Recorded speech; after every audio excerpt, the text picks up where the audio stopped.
Pekingi medalik. See tuli kõige raskemalt. Mis ta nüüd oli 15 aastat tagasi või?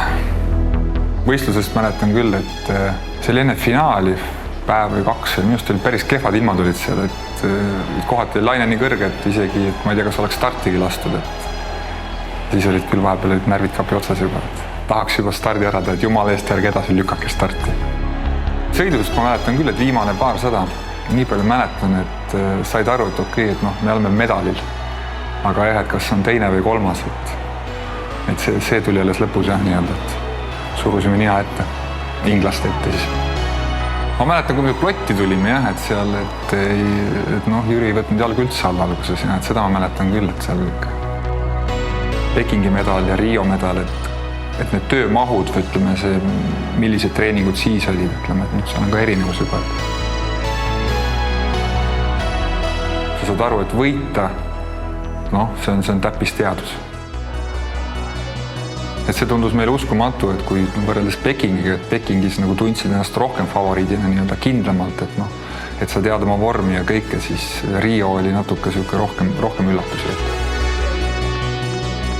Poolfinaal oli, kuna ilmastik oli ka siuke, tuul keerutas ja distantsi teisel poolel eriti, et siis tuli seda paati seal radade vahel ka roolida nii-öelda. Ja siis selle jalarooliga päris ei tahtnud ära roolida, sest no, see on nagu ka pidur, et vahepeal tuleb käega aidata. Aga siis ma korra lendas ka aer lendas käest ära. Seda mäletan küll, et noh, seal, aga ta jäi, noh, vist on kogemust juba nii palju, et ta jäi mul kätte, et ta ei lennanud käest päris minema. Et muidu oleks võinud see, jah, halvasti lõppeda see nii-öelda see eelsõit meile siis. Et ütleme see otse finaali pääsemine, noh, see oli nagu supertunne, et see tundus uskumatu lihtsalt, et kuidas see võimalik on, et me saime otse edasi, et eelsõidu võiduga. Kuna finaal lükati edasi üks päev, siis me finaali eelsel päev hommikul ma arvan, ühe jalaga olin juba bussitrepi astme peale astunud. Kui siis tuli kõne, et adboi, et jätta, et lükatakse edasi start. Mäletan, kui raske oli see hommik tõusta. See oli siuke, ta ei olnud üldse meeldiv hommik, et see oli üsna uimane alles tegelikult. See oli päris vara hommik oli. Ma olen väga õnnelik, et see lükati edasi üks päev. No sa ikka unistad, aga selles mõttes, et sa tead, et selle taga on suur töö nagu, et sa pead usaldama treenerit, treeningkaaslasi, kellega sa, noh, paatkonna kaaslasi sel juhul siis. No eesmärk oli muidugi, jah. Mõtlesin suurem. Bronze medalists, medalja bronzi. Estonia. Rio on võib-olla siuke kõigem, et ta on siuke kõige järgsam ja selles suhtes, et ta on kõige värvikam medal siis, ütleme nii.